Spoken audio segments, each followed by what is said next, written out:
트럼프 대통령의 1박 2일간의 국빈 방문, 문재인 대통령은 신뢰를 얻었고 트럼프 대통령은 실리를 챙겼다. 이런 평이 많습니다. 트럼프 대통령의 방안 무엇을 남겼고 또 앞으로의 과제는 무엇일까요? 김영준 명지대 교수 그리고 김병민 경희대 개관 교수와 이야기 나눠보겠습니다. 두 분 어서 오십시오. 네. 안녕하세요.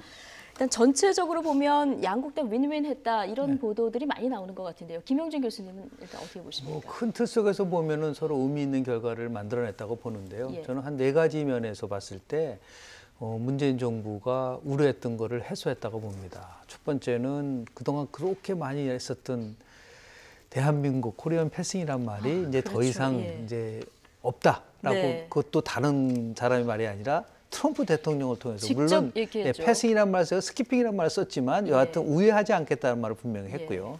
또 하나 정부가 굉장히 걱정했었던 거는 트럼프 대통령 방한 전에 중국과의 관계를 복원하는 차원에서 산불 정책을 표방하지 않았었습니까? 그렇죠. 예. 사드 추가 배치 없다. 미국의 MD 체제는 편입되지 않겠다. 그리고 한미일 협력 체제를 군사동맹으로 연결하지 않겠다라는 이른바 산불 정책에 대해서 혹시나 얘기가 트럼프 나올까? 대통령이 나오지 않을까라는 우려가 예. 많았었는데 그것이 한 번도 나온 적이 그러니까요. 없습니다.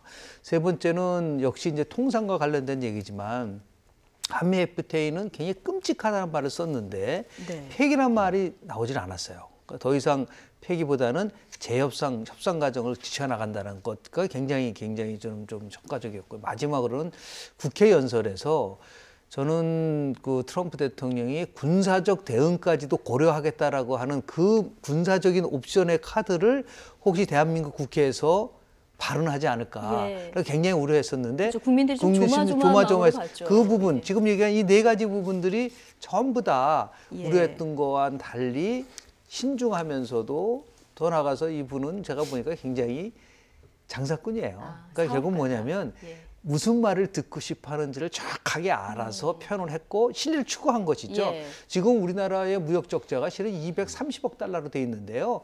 거기에 우리가 서비스 부분 지적 재산이 140억이기 때문에 실질적으로 90억 달러의 적자 우리가 흑자를 보고 있는데 이거는 뭐 첨단 무기를 수입하면 단 한 번에 네. 바꿀 수 있는 부분이고 분명히 자기는 이번 방안을 통해서 예. 일자리를 늘리는 그런 자기의 근본 목표를 달성했다라는 네. 그런 생각에서 예. 서로가 윈윈하지 않았나 생각합니다. 예. 근데 지금 교수님 말씀하신 대로 껄끄러운 부분들이 다 이제 언급이 피해간 그런 1박 2일이었는데 행사를 준비한 관계자들은 굉장히 끝나고 난 다음에 안도의 한숨을 쉬었을 것 같다 이런 생각이 듭니다. 그렇죠. 트럼프 대통령이 동아시아국 순방 중에 일본에 대해서 2박 3일, 중국에 2박 3일, 그리고 대한민국이 1박 2일로 다소 짧은 일정이었기 때문에 이 코리아 패싱 문제에 대한 우려들이 있었던 것도 사실이었는데 사실상 이 모든 행사가 다 끝나고 났을 때는 굉장히 좋은 평가를 기록하는 것을 볼 수가 있는 거고요. 다만 이제 트럼프 대통령 입장에서는 한미 정상회담에서 쏟아낸 메시지와 국회에서 연설의 과정의 메시지를 조금 결을 달리했습니다. 그러니까 한미 정상회담에서 쏟아낸 메시지에서는 껄끄러운 얘기들이 분명히 다 나왔거든요. 그러니까 이 FTA 재협상에 관한 문제에서도 아주 잘못된 협상이다라고 못을 받고 이 모든 문제에 대해서 자국민에 대한 일자리 얘기를 끄집어내게 되고요. 또 방위비 분담금 문제에 대해서 대한민국이 조금 우위를 점하기 위해서 이 캠프 험프리스를 사전에 트럼프 대통령과 함께 가지 않았습니까? 네. 또 기자회견장에서도 당신 거기 가봤는데 느낌이 어떠냐라고 기자가 또 물어보기도 했는데 거기에 대해서도 단호하게 이야기를 하죠. 그러니까 대한민국 정부가 많은 돈을 내긴 했지만 그거는 대한민국을 위해서 미군이 주둔하고 있는 얘기를 하고 있기 때문에 트럼프 대통령은 하고 싶었던 모든 얘기들을 한미 정상회담에서는 쏟아내고 예. 실질적인 실리는 다 챙겼다라고 보는 겁니다. 그리고 이제 국회에서 연설 과정에서는 그동안 우리가 유엔 총회 기조연설에서 트럼프 대통령이 정제되지 않은 언어로 북한을 자극하는 발언들을 봤는데 굉장히 정제된 언어로서 대한민국을 존중하고 한반도의 엄중한 환경 속에서 한미동맹을 강조하면서 북한의 엄중한 경고의 메시지를 내게 되는 전략을 택했기 때문에 전체적으로 대한민국 국민들도 트럼프 대통령과 미국에 대해서 그전에 갖지 못했던 신뢰들을 조금 더 한 단계 쌓아나가는 걸 국회 연설을 통해서 얻어냈던 것 같고요. 실리적인 측면에 있어서도 모든 것들을 대한민국이 미국에 내준 것이 아니라 FTA는 재협상에 대한 실무적인 과정이 남아있는 거고 또 전략자산에 대한 무기를 구매하지만 그 과정에서 미사일 탄도 중량을 완전히 해제하는 데 합의하는 등의 성과도 있기 때문에 양국 모두 실리와 신뢰를 다 챙겼다라고 볼 수 있는 것 같습니다. 네. 지금 무기 구매와 관련해서 또 우리가 뭐 그렇게 손해를 본 건 아니다 이런 얘기도 한쪽에서 나오는 게 이게 우리가 전시작전권을 전환하려고 하면 어차피 우리는 무기가 필요하고 그러면 앞으로 남은 과제는 우리한테 꼭 필요한 정말 중요한 자산들을 가지고 오는 것, 이 부분이 남았다 이런 분석도 나오는데요. 교수님 어떻게 왜냐하면 미국이 첨단 무기를 해외에다가 판매를 할 때 모든 것을 허용하지는 않습니다. 예. 특히 이제 첨단 무기와 관련돼서는 사고 싶어도 못 사는 부분이 많거든요. 그렇죠. 예. 그런데 이 첨단 무기에 대해서 서로 합의를 했고요. 우리가 구입하는 거로 돼 있고, 그 말은 뭐냐면 결국은 우리가 독자적으로 북한에 대항하는 능력을 키우는 거 이외에도 한미가 연합 세력을 통해서 이 북한에 대응을 하게 하려면 당연히 무기 체제가 동일한 체제로 가야 된다는 것을 보여주는 것인데요.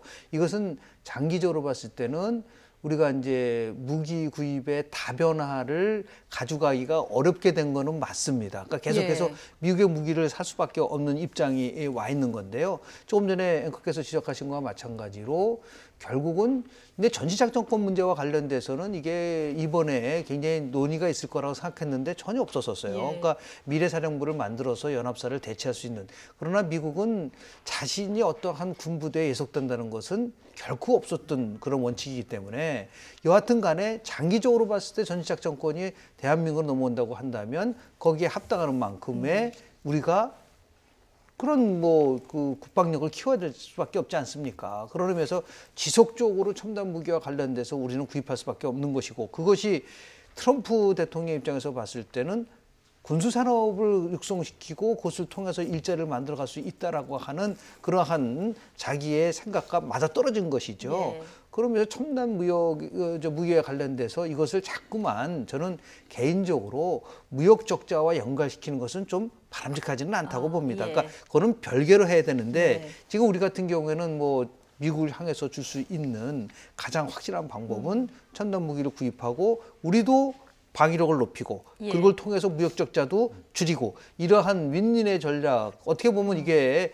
트럼프 대통령이 대한민국에 와서 예. 나름대로 우리가 생각하는 것만큼 굉장히 더 높은 신뢰할 수 있는 발언과 행위를 한 것의 근본이지 않겠는가. 그러니까 굉장히 실리적으로 우리가 접근했다라고 저는 봅니다. 예.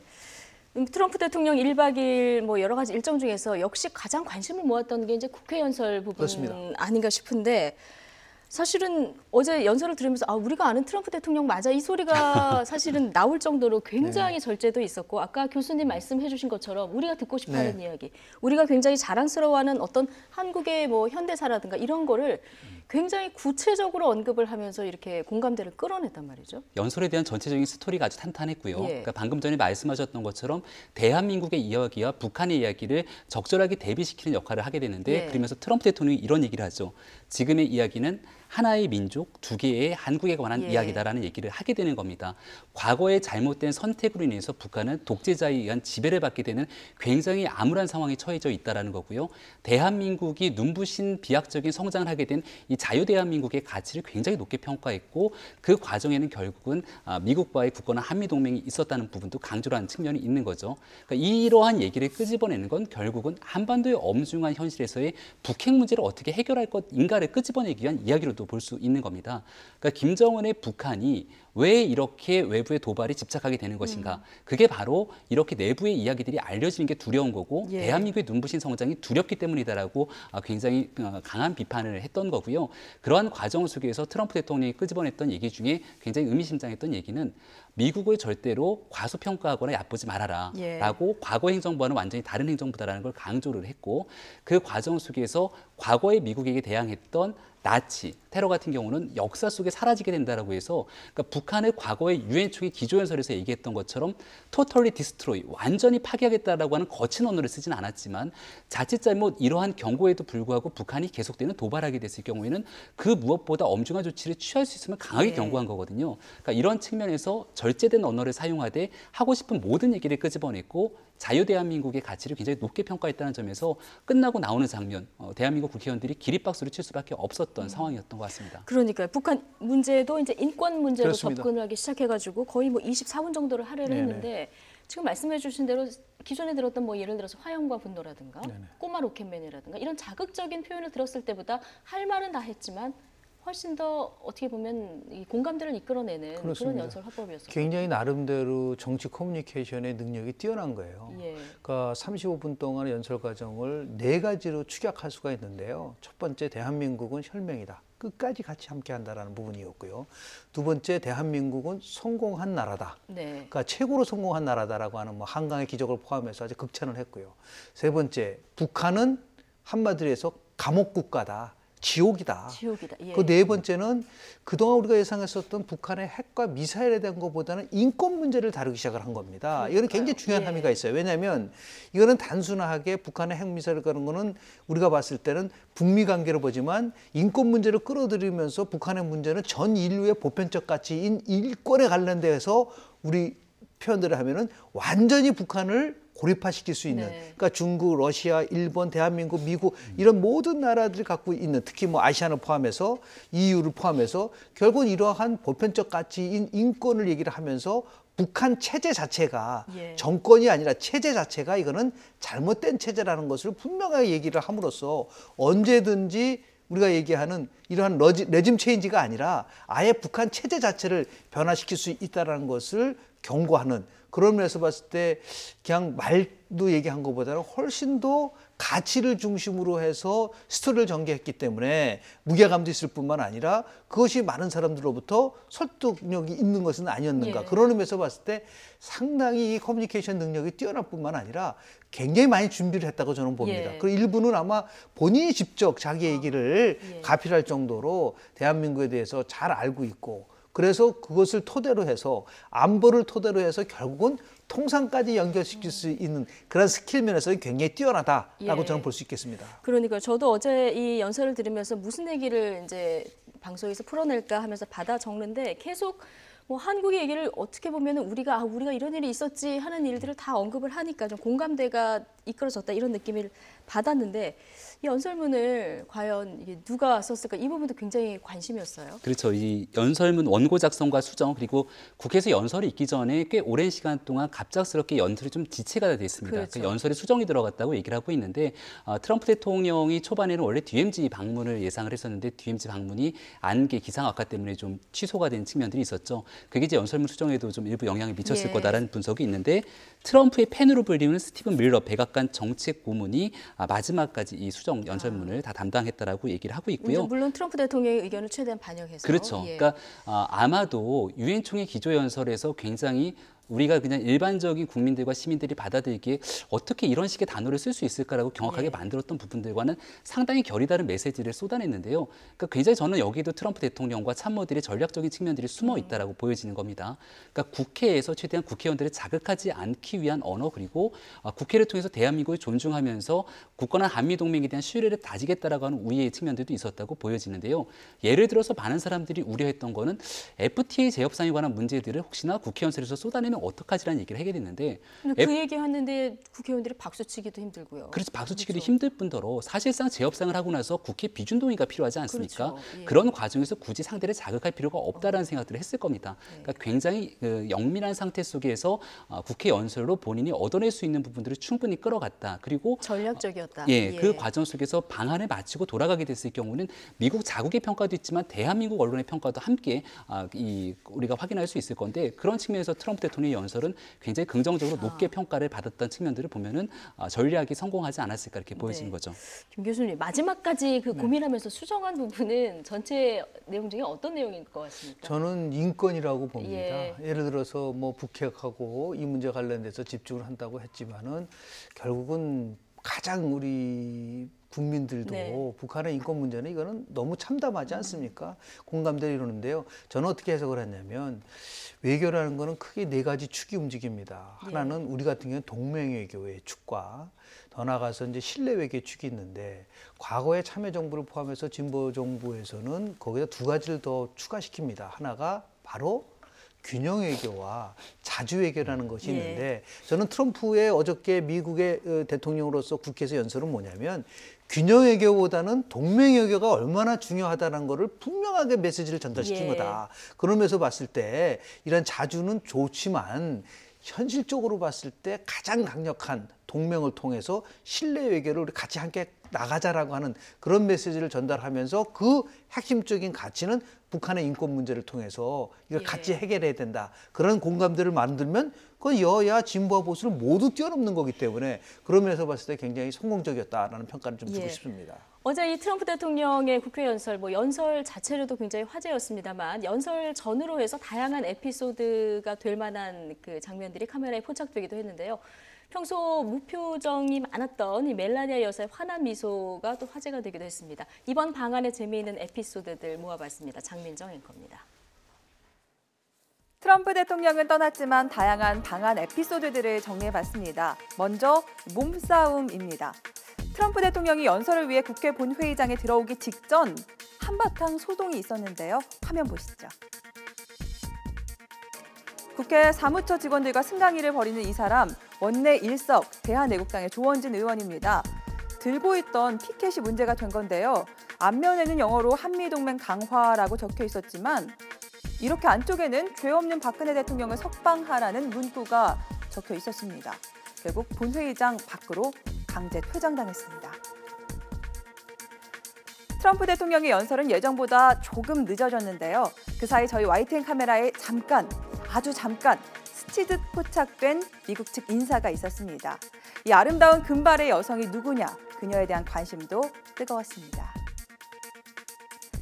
우리 누리꾼들의 예리한 눈은 그녀를 피해가지 않았습니다. 멀리서 비추는데도 한눈에 들어오는 금발의 여성, 백악관의 홍보국장 29살의 호프 힉스입니다. 10대 때부터 모델 활동을 한 독특한 이력을 갖고 있고요. 이 트럼프의 맏딸이죠. 이방카의 패션 홍보를 맡았던 게 인연이 돼 트럼프 캠프에 합류하면서 지금의 자리에까지 올랐다는데요. 눈길을 끌었던 멜라니아 여사의 패션도 그녀의 작품으로 전해집니다. 트럼프 대통령의 부인 멜라니아 여사의 미소도 화제가 됐습니다. 이 모델 출신이라서 그럴까 늘 속을 알 수 없는 시크한 무표정을 지어서 로봇설이 돌기도 했는데요. 이번 방한 땐 한박 웃음을 짓는 일이 많았습니다. 네, 한편으로는 도도해 보이기도 하고 한편으로는 차가워 보이기도 하는 이 표정, 멜라니아 여사의 트레이드 마크인데요. 이번 방한에선 유난히 크게 웃는 일이 많았습니다. 네, 아이돌 그룹 샤이니의 민호가 등장하자 여학생들이 까 하고 환호를 질렀는데요. 이 모습을 흐뭇하게 바라보기도 했고요. 민호의 팔을 가볍게 잡으면서 친밀감을 표하는 모습도 눈길을 끌었습니다. 네. 멜라니아 여사가 잘 웃는 모습 볼 수 없었는데 한국에서는 진짜 이렇게 정리하고 보니까 좀 많이 웃었다 이런 생각도 드는데 지금 중국도 트럼프 미국 대통령에게 황제 대접을 하고 있다. 자금성 문을 하루 동안 완전히 그렇습니다. 걸어 닫았다 이런 얘기까지 나오고 있는데 지금 집권 2기 시진핑 중국의 국가 주석 지금 위상이 한껏 높아지지 않았습니까? G2 회담을 계기로 이걸 좀 공고히 하려는 듯한 행보가 아니냐 이런 분석도 나오는데요. 이제 세계화가 진행이 되면요. 실제 자국 내에서는 중산층들이 어려워질 수가 있어요. 그러면서 자연스럽게 그것을 극복하는 과정 속에서 스트롱맨들이 나오기 시작합니다. 가만히 보세요. 이것이 이제 미국인 트럼프, 그리고 시진핑, 그리고 푸틴, 그리고 아베. 있기 때문에 스트롱맨을 맞이해서 가지고 갈 수 있는 강한 사람을 아주 심리적으로 요구를 하게 된 것을 시진핑은 정확하게 파악을 한 겁니다. 원래 후진타오 전 주석 같은 경우는 그렇게 강한 스타일은 아니지만 결국은 트럼프와 같은 스트롱맨은 시 주석 같은 스트롱맨이 결국은 강력한 권한을 통해서 이 미국과의 관계를 극복해야 된다는 것이 광범위하게 나름대로 합의가 이루어진 상태고 시진핑은 그것을 아주 결묘하게 이용을 한 것이죠. 그렇게 하면서 어떤 때는 그러니까 G2의 위상을 다시 한번 강화시켜주는 서로 즐기고 있는 거라고 봅니다. 스트롱맨끼리 서로 즐기고 있는 것이다. 그런데 대한민국에 와서는 아까 조금 전에 우리 멜라니아 여사가 이제 많이 웃고는 거는요. 저는 어떻게 보냐면 3C 때문에 그렇다고 봅니다. 영어로 첫 번째 C는 컬처. 문화를 접근하면은 많은 사람들이 되고 두 번째가 children.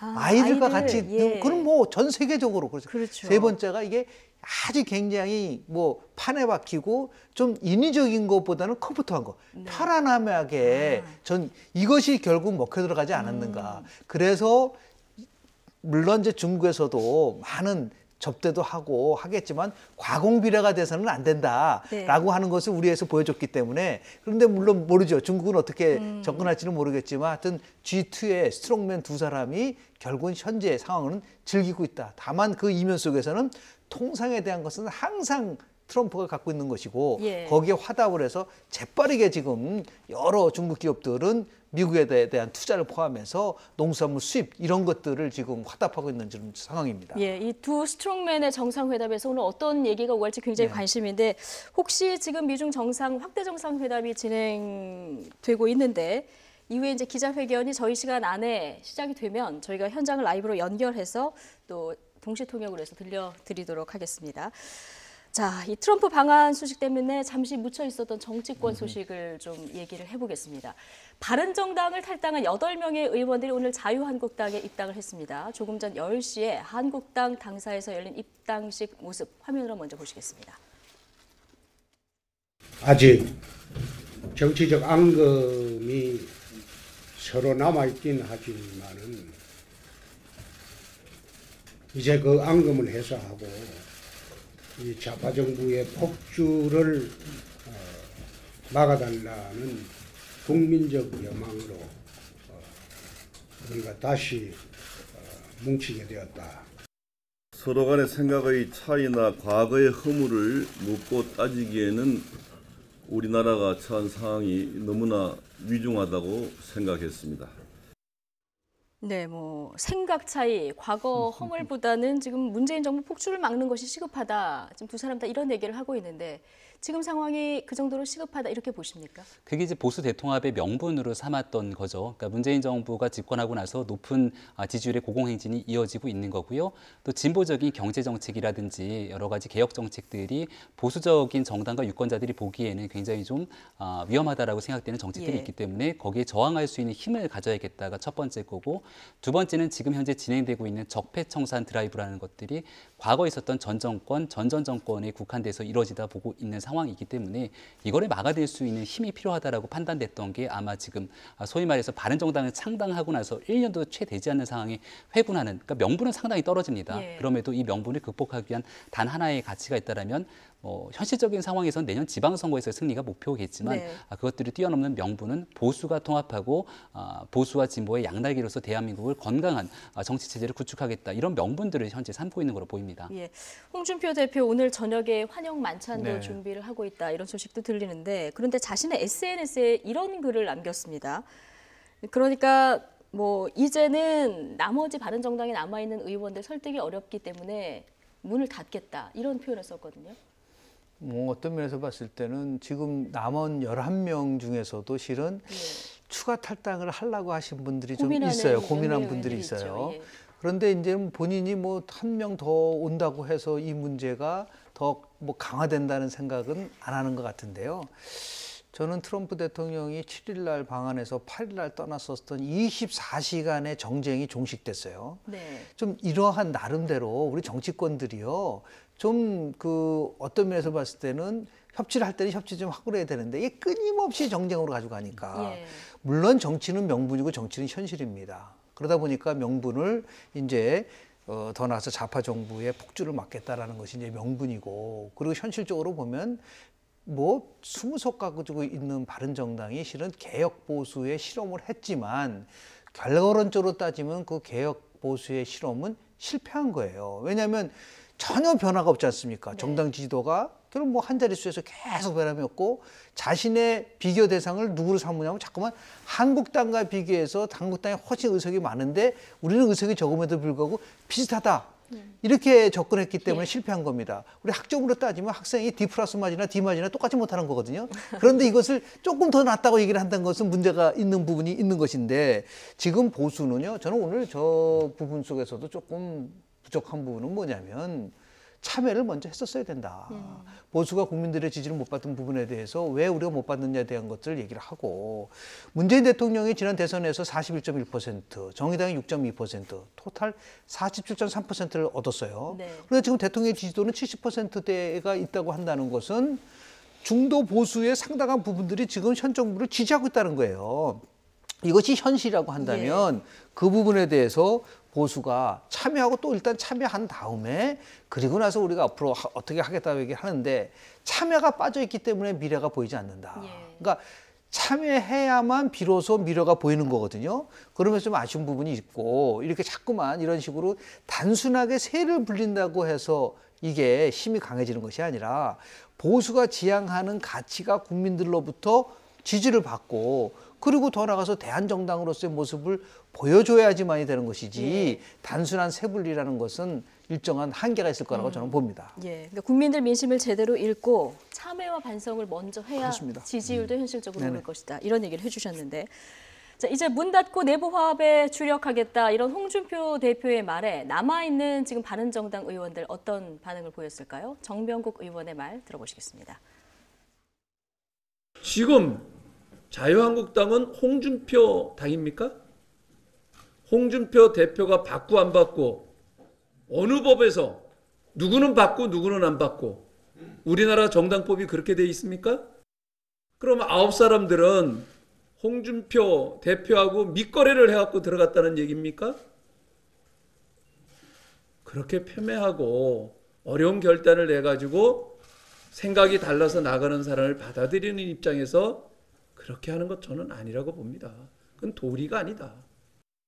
네, 뭐 자유한국당이 홍준표 사당이냐 이런 비판하면서 지금 뭐 들어간 9사람이 그런 밑거리에서 들어갔다는 거냐 이런 비판을 하고 있습니다. 그러니까 정병국 의원은 바른정당의 초대 당대표를 지냈죠. 그러니까 초기에는 굉장히 자강파의 입장이 강하게 서 있었었는데 정병국 의원도 남경필 지사와 마찬가지로 통합전대를 주장하면서 결국에 대한 보수 대통합 가치에 대해서는 부정하지 않는 모습을 보였습니다. 근데 이제 홍준표 대표가 먼저 들어온 9사람을 제외하고 나머지는 더 이상 받지 않겠다고 문을 닫겠다는 선언을 하게 된 거죠. 아마 저는 여기에 대한 그 계기, 배경에는 한국당 내부의 상황이 굉장히 복잡합니다. 일단 9명의 탈당파를 복당시키는 과정에서 그 지역을 차지하고 있었던 한국당의 기존 원외위원장들이 가장 강하게 반발할 거거든요. 아마 많은 분들이 잘 아시겠지만 지난번 대선에 후보로 출마하기도 했던 김진 전 중앙일보 농설위원 같은 경우 강남에 당협위원장이 있는데 이 자리에 이종구 의원이 오게 되는 거고요. 과거 재선 의원했던 한기호 의원 같은 경우 강원도의 지역구 원외위원장을 맡고 있는데 여기에 황영철 의원이 돌아오게 되면은 이런 갈등들이 표면적으로 폭발할 겁니다. 근데 여기에 나머지 의원들까지 아직은 지금 현재 오지 않겠다는 건데 통합하기 위해서는 여러 가지 명분을 제시할 거라 지금은 그 명분에 집중해서 사람들을 모으는 것보단 일단 9명의 복당한 의원들과 함께 새롭게 한국당을 내부를 추스리는 게 우선이라고 아마 홍준표 대표는 판단했던 것 같고요. 정병국 의원이 이와 같은 발언을 하고 있는 부분들은 현재 바른정당 내에서 뭔가의 11명의 자강을 모색하기보다는 보수의 통합에 대해서 가치를 두고 있기 때문에 이렇게 더 강하게 반발하는 거라고 볼 수 있는 건데 이러한 그 간극의 차이를 어떻게 좁혀나가는 건지가 지금 현재 바른정당이 갖고 있는 고민일 것 같다는 생각도 듭니다. 예, 지금 뭐 대표적인 자강파 의원 하태경 의원은 또 이런 얘기도 합니다. 지금 홍준표 대표가 문 닫고 내부 화합에 주력하겠다 이 얘기를 한 거는 지금 친박 청산을 더 이상 하지 않으려는 속셈이다. 뭐 잔머리 정치를 하는 거다 이런 얘기까지 표현까지 썼는데요. 저는 이제 김무성 의원이 들어가면서요. 결국 한국당은 세 개의 계파로 재편될 거라고 봅니다. 하나는 친박, 과거 친박이죠. 그리고 친김무성계, 그리고 친홍준표계. 지금은 김무성, 홍준표가 연대를 한 거예요.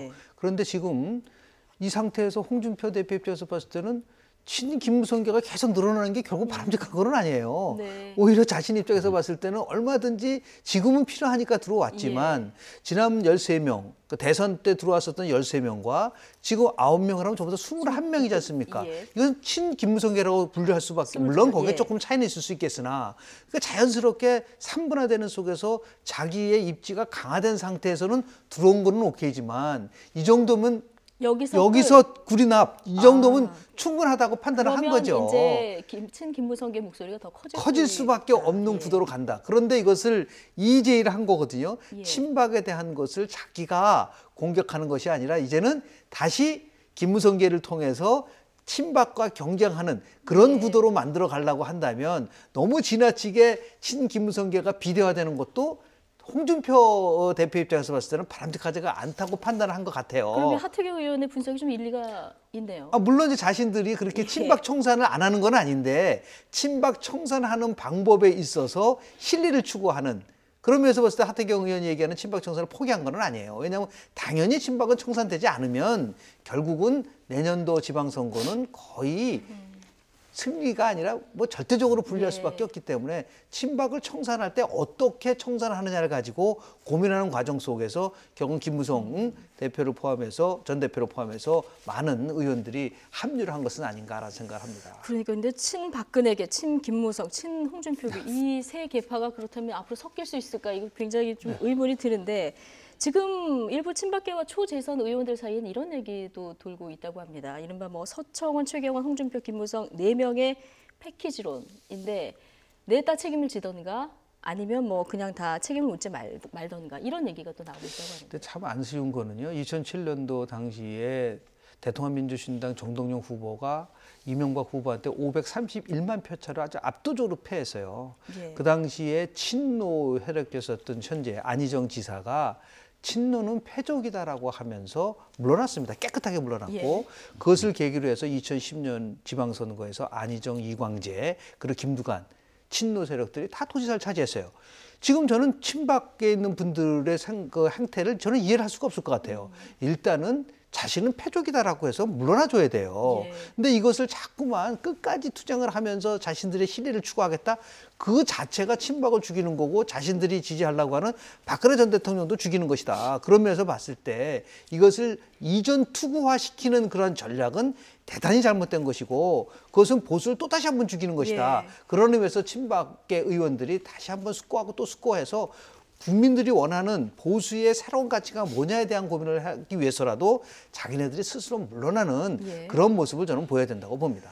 네, 근데 홍준표 대표 이제 나 여기까지만 받겠다 했는데 지금 일각에서는 뭐 추가 탈당 가능성이 얘기 계속 나오고 있는 거 아니겠습니까? 중간에서 고민하는 의원들 여전히 뭐 있을 거고 이럴 가능성은 네. 얼마나 된다고 보십니까? 저는 추가 탈당의 가능성은 얼마든지 있다고 보여집니다. 예. 그러니까 이거는 이제 의원들의 입장보다는 남경필 지사 그리고 원희룡 지사, 그러니까 내년도 지방선거를 치러야 되게 되는 후보자들의 입장이 굉장히 중요하다고 보여지는데요. 현재 바른정당의 분위기 속에서 선거를 치러낼 수 있겠는가라고 하면 거기는 거의 대다수가 회의적입니다. 예. 따라서 시간에 좀 말미를 주게 되고 여기서 가능성은 한국당과 통합을 통해서 보수 대통합을 이뤄내든가 아니면 지난달에 잠깐 이야기가 나왔다가 수그러든 국민의당과의 큰 통합을 통해서 중도 통합을 이뤄내고 이를 토대로 이제 보수 대통합까지 이뤄낼 수 있는 더 큰 외연적 확장을 이뤄내는 두 가지 방법이 아니고서는 현재 상황으로 선거를 치러서 이겨낼 가능성은 거의 없는 겁니다. 예. 따라서 유승민 의원이 11월 13일 전당대회에서 당대표가 되고 나면 과거에 자강을 주장했던 것과 달리 나도 통합하겠다고 얘기를 하고 있는 거거든요. 그러니까 그러한 유승민 대표의 행보 그리고 거기에 국민의당이 얼마만큼 화답하는지에 대한 가능성들을 보고 나서 그게 현실적으로 여의치 않고 지금 국민의당이 분열하고 있는 것처럼 제대로 된 통합의 가능성이 이루어지지 못한다라면은 어떤 명분을 만들어내서든지 간에 한국당과 통합을 주장하고자 하는 의원들은 분명히 있을 거라고 보여집니다. 예. 뭐 이미 바른정당을 탈당한 황영철 의원 한 인터뷰에서 남경필, 원희룡 지사도 탈당할 가능성이 있다 이런 언급을 했는데요. 또 국민의당 박지원 의원도 바른정당 의원들의 2차 탈당이 더 있을 거다 이런 예상을 하기도 했습니다. 함께 들어보시겠습니다. 탈당한 9명 이외에 6명 정도의 의원님들은 그래도 바른정당은 자유한국당과의 통합을 하는 것이 좋은 방향이다라는 거에 공감을 하셨어요. 예, 현 시점에서 그래서 남경필 지사나 또 원희룡 지사를 포함해서 그래서 이분들이 이제 많은 고민들을 하고 계실 거라고 생각합니다. 그래서 통합의 가능성이 이분들한테는 열려 있다라고 생각을 하고요. 현재 9분이 간다고 하지만은 더 갑니다. 그래서 제가 볼 때는 개별적으로 머지않아 한 15분 정도 가지 않을까 이렇게 보고 있는 거예요. 바른정당 대여섯 명밖에 안 남을 것이다. 박지원 의원은 이렇게 보고 있네요. 지금 가장 큰 관심의 초점은 제가 볼 때는 김세연 정책위 의장입니다. 예, 아주 유승민 유승민 의원의 최측근이죠. 최측근인데 이 김세연 의원이 지금 흔들리고 있어요. 예. 왜냐하면은 지금 말씀하신 것처럼 정명국 의원을 포함해서 통합 전당대회를 하자고 하는 것을 아주 이런 지하에 그냥 거절을 해버렸거든요. 예. 남경필 의원을 포함해서. 근데 하나 흥미로운 것은 2011년 11월 달에 홍준표 대표가 아주 굉장한 곤혹을 치릅니다. 당시에 당의 한나라당의 대표였는데 그 홍준표 지도체제를 무너뜨린 사람이 3인입니다. 예. 유승민, 남경필, 원희룡. 원희룡. 그러니까 예. 이 세 사람은 안 받겠다라는 거예요. 그러니까 지금 4명 속에서 그 세 사람이 고스란히 지금 여기 그대로 남아있기 때문에 예. 왜 문을 닫으려고 하냐 하면은 그 그 세 명이 사람은 의식이 도저히 됐겠군요. 받아줄 수가 없다. 예. 그런 사적 감정이 일단 작용된다고 했다고 하지만 오히려 저는 이 세 사람보다는 정병국 의원이라든지요, 예. 김세현 의원이라든지 뭐 지금 얘기하는 뭐 그 분들 중에서 가장 상징적으로 김세현 의원이 어떤 행보를 하느냐가 굉장히 중요한 바로미터가 될 예. 거라고 보고 결국 김세현이 고민이 굉장히 깊어질 거라고 저는 봅니다. 네. 이것을 어떻게 추스리냐라는 것은 결국 유승민 의원의 리더십이 작동될 거라고 보는데 만약에 5, 6명만 남는다고 한다면 그거는 뭐 한마디로 얘기해서 바른정당은 그냥 문을 닫을 수밖에 없는 사실상 와야 된 거죠. 완전 와야 된 거라 보기 때문에 이것은 마치 1985년도 선거 끝나고 2.12 총선 끝나고 나서요. 당시에 신한민주당의 YS가 이끄는 신한민주당이 예상을 깨고 압승을 했을 때 그 당시에 민한당이 당대당 통합하자고 했을 때 YS가 한 말이 있습니다. 들어오고 싶으면 들어오고 말고 싶으면 말아라. 완전히 흡수 통합됐거든요. 네. 이게 5, 6명으로 남는다는 거는 그거는 뭐 바른정당이 이제 존재 가치가 완전히 사라졌다. 그렇게밖에 우리가 해석할 수밖에 없습니다. 예, 지금 뭐 정병국 의원, 김세현 의원 등 몇몇 의원의 네네. 마음이 어디로 가느냐 굉장히 중요하다고 하셨는데 정병국 의원 지금 어떤 생각을 하고 있는지 한번 들어보겠습니다. 탈당이라는 말도 사실이 아니라는 것이 여러 군데서 드러나고 있기 때문에 앞으로 기사 쓰실 때 바른정당 11명 똘똘 뭉쳐 새로운 개혁 보수의 길가 이런 식으로 좀 기사를 써주셨으면 합니다. 좀 도와주셔도 시원찮은데 자꾸 이 흔드는 기사가 나가니까 저는 제가 굉장히 곤혹스럽습니다. 정범국 전 대표님 이거 절대 탈당 안 하실 거냐? 저는 처음부터 제 입장을 밝혔고요. 예. 그건 변함이 없고요. 저희가 만든 당이에요. 제가 초대 당대표이고 계속 유지할 겁니다. 권오일 의원은 좀 도와줘도 시원찮은데 자꾸 기사에서 이렇게 흔들지 말아달라 이런 얘기를 했고 정병국 의원 내가 초대 당 대표다. 뭐 안 나갈 일단은 뭐 두 의원 다 지금 보면은 선을 긋는 추가 탈당 안 하겠다 이런 입장인 것 그러니까 같아요. 현재로서는 안 나가겠다라는 거고 예. 말씀을 서두에 드렸던 것처럼 유승민 의원이 당대표가 되고 났을 경우에 일부 시간에 말미를 주고 좀 지켜보겠다는 것 예. 같습니다. 뭐 권오일 최고위원 같은 경우에 현역 의원이 아니기 때문에 예. 조금 정치적으로 자유로운 순간들이 있을 거고요. 지금 가장 흔들리게 되는 건 현역 의원들이죠. 앞서 이제 김세현 의원 얘기를 굉장히 잘 예. 말씀해 주셨는데 부산에서 이제 오랜 동안 지역 정치를 했는데 김세현 의원 같은 경우는 그러니까 부친 김진재 의원이 부산 지역에서는 5선 정도의 국회의원했기 때문에 탄탄한 지역구의 기반이 있습니다. 근데 네. 결국은 지역구에서 내년도 지방선거를 출마하려고 하는 나의 정치적 동지들이 도저히 바른정당에 대한 브랜드를 갖고 기호 4번으로 출마했을 경우에 당선될 확률이 없다. 첫 번째는 당선될 확률을 떠나갖고 선거에 나가서 15%를 득표하지 못하면 선거의 순도를 보존받지 못하게 되는데 이대로는 선거 치를 수 없다라고 현역 의원들이 계속 압박하는 순간 의원들은 굉장히 큰 고민에 빠질 수밖에 없는 거거든요. 그게 PK 지역이나 TK 지역일수록 그리고 또 강원도 같이 보수적인 성향을 갖고 있는 지역일수록 그 부담감이 훨씬 더 커지는 겁니다. 따라서 아마 현역 의원들 입장에서는 종국에는 이 지지율이 어떤 방식으로든지 간에 두 자릿수 이상을 확보해서 선거에 나가갖고 가능성이 있다라고 판단되는 순간이 아니라면은 어떤 방식으로든지 간에 이합집산을 통해서 지금의 상황을 모면하려고 하는 그런 상황이 연출될 수밖에 없다라고 보여집니다. 네. 바른정당에 남아있는 의원들 어떻게든지 뭐 추가 탈당은 좀 막아야 되는 그런 상황 아니겠습니까? 그러니까 이제 어떤 의견이 나왔냐면 우리 전당대회를 다 제대로 끝내고 난 뒤에 지금 뭐 중도 플러스 보수 대통합을 하겠다. 그러니까 뭐 자유한국당, 국민의당 다 아울러서 이제 통합을 해보자 이런 의견까지 지금 나왔다고 하는데요. 그렇다면은 이제 유승민 의원도 여기에 그렇게 반대를 하지 않은 것으로 전해지면은 약간 뭐 주장을 좀 낮췄다거나 좀 후퇴했다거나 유승민 의원의 입장도 이렇게 되는 겁니까? 정치는 새거든요. 예. 정치가 예를 들어서 거대 정당이 개편을 주도한다는 거는 나름대로 의미가 있지만 예. 국제관계도 마찬가지예요. 우리가 자꾸만 대한민국의 전략적 모호성 얘기를 많이 하는데 약소국가에서 전략적 모호성은 없습니다. 다시 얘기해서 지금 얘기하는 물론 선거 전에 이렇게 하는 것이 아니라 선거 후에 한다든지 이렇게 하지만 숫자적으로 11명만 가지고서 가수가 있는 것이냐. 오히려 그거보다는 제가 여러 번 강조했던 거는 우리가 개편이라는 얘기는요. 단순하게 세가 바뀌는 것이 아니라 지형이 바뀌는 건데요. 저는 국민의당에 나름대로 민주당과 가까운 분들은 민주당으로 저는 영입해서 들어갔으면 좋겠어요. 예. 그리고 안철수 의원 중심으로 한 새정치하겠다는 사람과 유승민 의원을 중심으로 한 개혁보수가 합쳐져서 중도 통합의 기치를 내걸고 예. 그리고 지금 통합 가지 않았었습니까? 그러면 우리 국민들의 선택이 굉장히 편해집니다. 진보 세력, 중도 세력, 보수 세력 예. 이렇게 재편을 한 다음에 내년도 지방선거에서 심판을 받고 그것에 따라서 다시 움직여지는 이것이 굉장히 순리적인 것이지 네. 단순하게 무슨 뭐 세를 늘리고 정책 연대를 하고 선거 연대를 하는 거는 큰 틀 속에서 보면은 그거는 개편이 아니에요. 그건 한마디로 얘기해서 그냥 조금의 변화라고 볼 수가 있는 거라고 볼 수 있는 것이죠.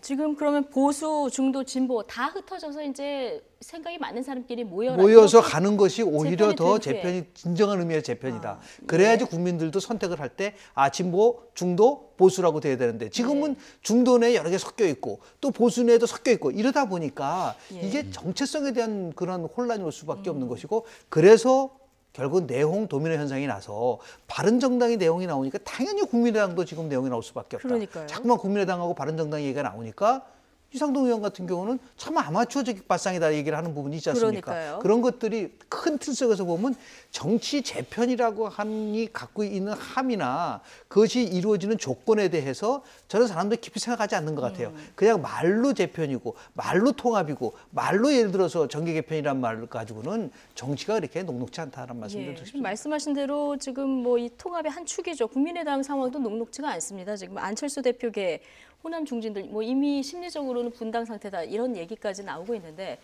국민의당 이상돈 의원이요. 안철수 대표를 향해서 닥쳤던 게 종쳤다. 이런 인신공격적인 표현까지 쓰면서 안 대표를 향해서 쓴소리를 던졌습니다.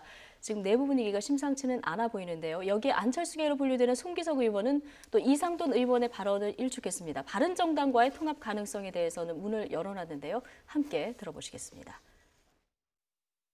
안철수 대표가 어떻게 해서 당대표가 다시 됐지만은 정치인으로서의 자산은 이미 고갈돼 버렸죠. 무엇보다 제가 보기에는 그 정치적 판단력이 그 본인이나 그 주변의 이른바 측근들이나 다들 아마추어죠. 그래서 애당초 되지도 않는 뭐 바른정당과 통합한다고 또 우습게 돼버리고 그러니까 박지원 의원님 말씀대로 닥쳤던 개가 돼버렸다. 이제 바보된 거죠. 이미 뭐 정치적으로 이제 다 종치는 사람이다 이렇게 보고 있는 겁니다.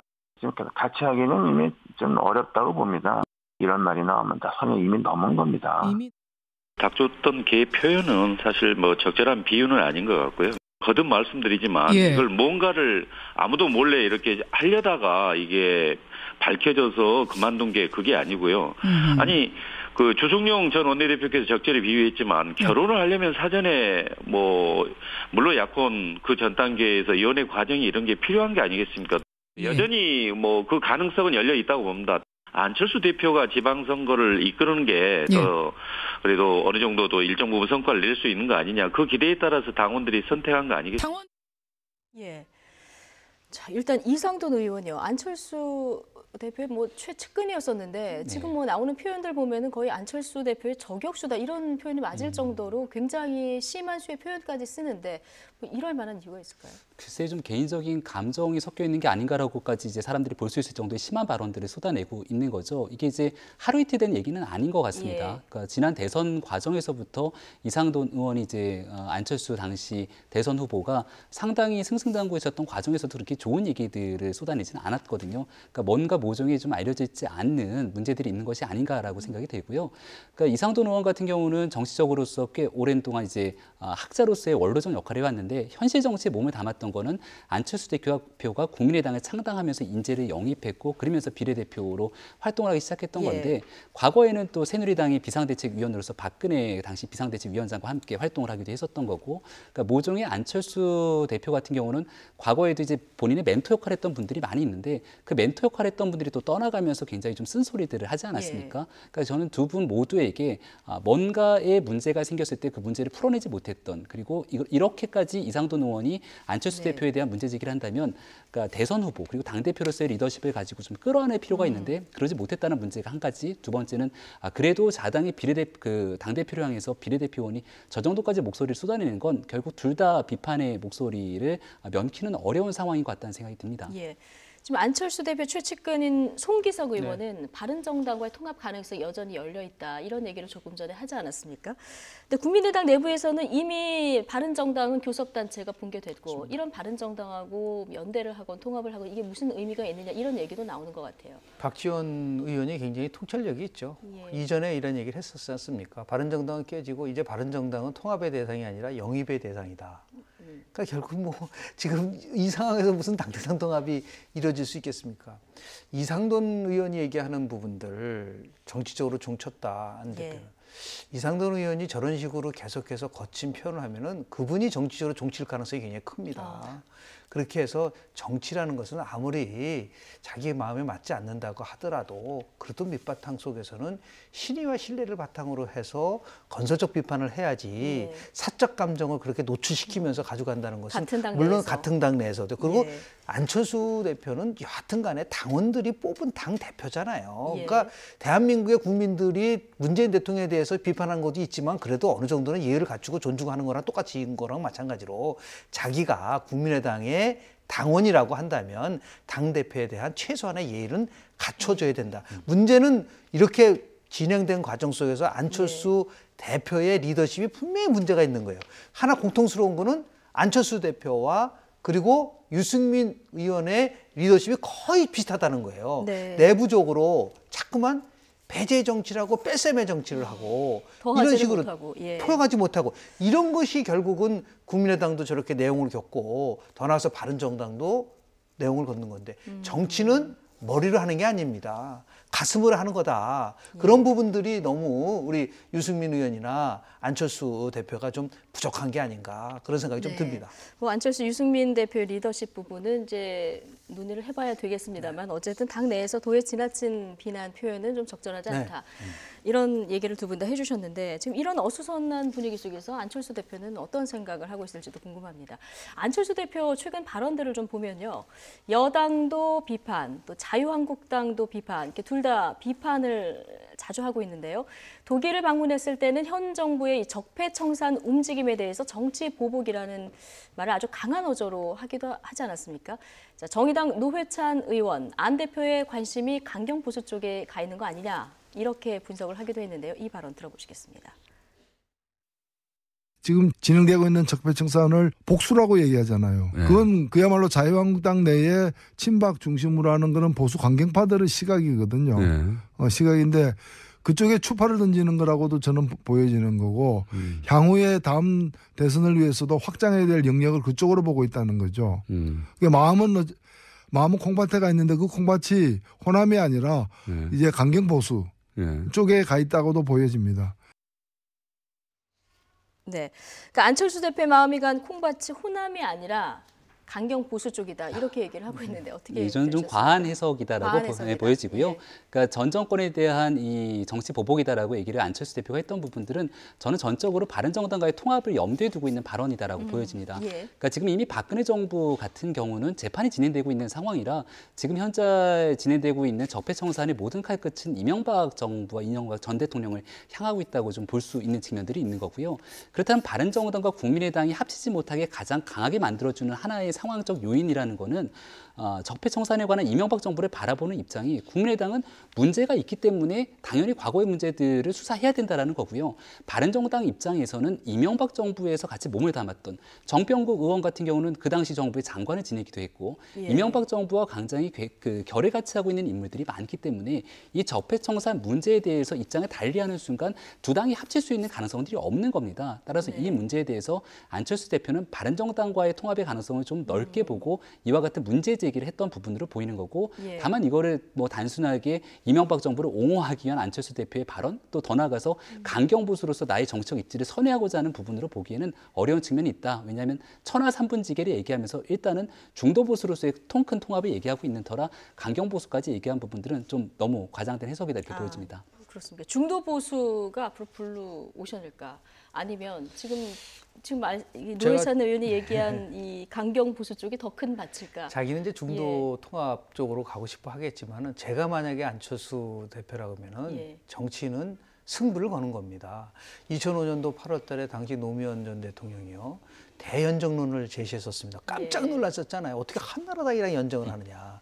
저는 안정적 국정 운영을 위해서는 더불어민주당이 소연정을 해야 된다고 봅니다. 그 대상은 국민의당입니다. 그러니까 국민의당과 결국은 더불어민주당이 소연정을 해서 안정적인 의석을 확보하고 그리고 결국은 안철수 대표는 그러한 정치적 승부수를 던져야 된다. 그렇게 해서 내용을 잠재우고 나름대로 자기가 자신의 자생력을 키워가는 이런 식이 아니라 전혀 설득력도 없고 전혀 실리도 없는 무슨 국민의당하고 바른정당하고의 중도 통합력을 또 나가서 뭐냐면 그 어려운 또 공화주의를 또 얘기를 하고 있어요. 그러니까 공화주의가 뭔지 극중주의가 뭔지 이게 잠깐만 레토릭 정치를 하고 있기 때문에 국민들 입장에서 봤을 때는 안철수 지금 대표가 추구하려고 하는 게 뭔지가 굉장히 혼돈스럽기 때문에 저렇게 노회찬 의원으로부터 저런 비판을 받는 빌미도 결국은 안 대표가 제시했다라고 봅니다. 지금 보면 민주당이 121석이고요. 한국당이 115석에 이제 주호영 그렇습니다. 원내대표까지 나가면 116석이 되는데 이 현실적인 사이에서 그러면 안철수 대표가 정치적 승부수를 민주당과의 통합 쪽에 더 던져봐야 된다. 저는 통합이 아니라 연정까지도 갈 수 있다. 왜냐하면 제1당이 위협을 받게 되면요. 더불어민주당도 이제는 단순하게 사안별로 연대를 하는 것이 아니라 소연정 형태를 통해서 이거를 극복하지 않으면 원내 일당이 뺏긴다는 거는 굉장히 상징적인 거거든요. 그런 면에서 앞으로 더 우리가 관심 있게 이 정치권의 변화를 바라봐야 될 거라고 봅니다. 앞으로 이 정계 개편이 어디서 마무리가 될지 이건 지금 상태로서는 뭐 아무도 모르는 그런 상황인데요. 어쨌든 굉장히 복잡하기 때문에 두 분이 분석하시기에도 굉장히 힘들 것 같다 이런 생각도 드는데 자 이번 국정원 얘기를 좀 해보겠습니다. 국정원 정치 개입 수사가 지금 계속 진행이 되고 있는데 어제 좀 의미 있는 이런 진술이 나왔어요. 그러니까 김관진 전 국방부 장관이 검찰 조사를 받았는데 군 사이버 사령부 요원을 늘려라. 이명박 대통령이 이렇게 제시를 했다는 진술을 그러니까 이명박 대통령까지 연결되는 첫 고리의 진술이 나오는 거라고 볼 수 있습니다. 이렇게 되면 이명박 전 대통령 향한 수사가 불가피할 수밖에 없을 거다라는 얘기들이 나오게 되는 거고요. 그렇다면 김관진 전 장관은 왜 이와 같은 얘기를 꺼내게 됐을까? 지금 혐의를 받고 있는 거는 군의 국방부 장관으로서 군형법상 정치에 개입한 혐의를 받고 있는 겁니다. 그러니까 상당히 심각한 중범죄가 아닐 수 없는 건데 국방부 장관은 대한민국 60만 국군에 대한 수장이고 그 위로는 군 통수권자라고 할 수밖에 없는 대통령 단 한 명이 존재하는 겁니다. 그러니까 본인이 이게 정치 개입 이 아니라 이명박 대통령이 지시를 받은 대북 사이버전의 일환이었다라고 얘기를 하면서 본인에 대한 혐의를 벗어날 수가 있게 되는 거거든요. 그래서 이제 본인은 여기에 대한 혐의를 군형법에서 좀 벗어날 수 있기 위해서 이와 같은 증언을 하지 않았을까 싶은 거고 결국 여기에 대해서 이명박 전 대통령이 실제로 이와 같은 지시를 하고 여기에 대해서 묵인하고 알고 있었던 것인지에 대한 여부가 이제 남은 관건으로 보입니다. 교수님 이게 이렇게 이명박 대통령을 직접적으로 이제 지시를 받았다는 언급이 나왔다는 거는 지금 말씀하신 대로 이명박 전 대통령에 대한 수사가 좀 불가피해 보이는 측면이 있기도 하고요. 여당 내에서는 지금 이렇게 조사를 해야 되는 거 아니냐 이런 목소리가 굉장히 강하게 나오고 있는 상황입니다. 결국 미국의 닉슨 대통령이 워터게이트 사건으로 물러나지 않았었습니까? 그 당시에 거짓 증언이었었는데요. 이게 실질적으로 보면 대통령이 모든 것에 다 해서 정책적 사항이기 때문에 관여할 수 있다는 것을 안 된다는 걸 보여주는 거거든요. 김관진 지금 전 장관은 대통령의 정책적 사항을 나는 충실하게 이행했을 뿐이다라고 지금 항변하고 있는 것입니다. 그러면 이것을 과연 정책적 사항으로 봐야 될 것이냐 아니면 다른 형태로 결국은 특정한 세력에게 불이익을 주기 위해서 한 것이냐라는 이 구분점이 이제 결국은 검찰에서 판단할 부분이라고 보고요. 쉽지는 않을 거라고 봅니다. 왜냐하면 모든 부분에 대해서 대통령은 지시하고 명령하고 할 수 있는 다시 얘기해서 군 사이버 늘리라고 한 것은 결국은 대북 전략 차원에서 했다라고 빠져나갈 수 있는 부분도 있단 말이에요. 이거보다는 훨씬 더 단순한 김관진 전 장관의 증언이 아니라 아주 정말 모두가 다 돌이킬 수 없을 정도로 명확한 이런 나름대로의 증거가 나올 수 있느냐 없느냐가 앞으로 추후 관건이라고 봅니다. 돌이킬 수 없는 증거가 여기 플러스가 돼야 그렇습니다.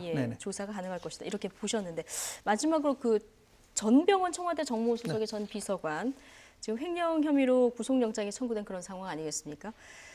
일단 뭐 부인을 하고 있습니다만은 이 검찰 칼 끝이 이제 살아있는 권력까지 갈 수 있을 것인가 이 부분은 어떻게 보십니까? 그러니까 지금 이제 구속이 돼 있는 상황이고요. 전 비서관이 이게 지금 정무수석 시절의 일이 아니라 전병헌 수석이 전직 의원이던 시절에 야당 의원 시절에 일어났던 일인 거고 그 당시 이제 해당 상임위가 있었던 건데 상임위의 이제 롯데 홈쇼핑으로부터 이 그 재단에다가 돈을 받게 되는 상황이 오게 되는 거고 상임위하고도 좀 연관이 됐다고 볼 수 있는 그러니까 얘기입니까?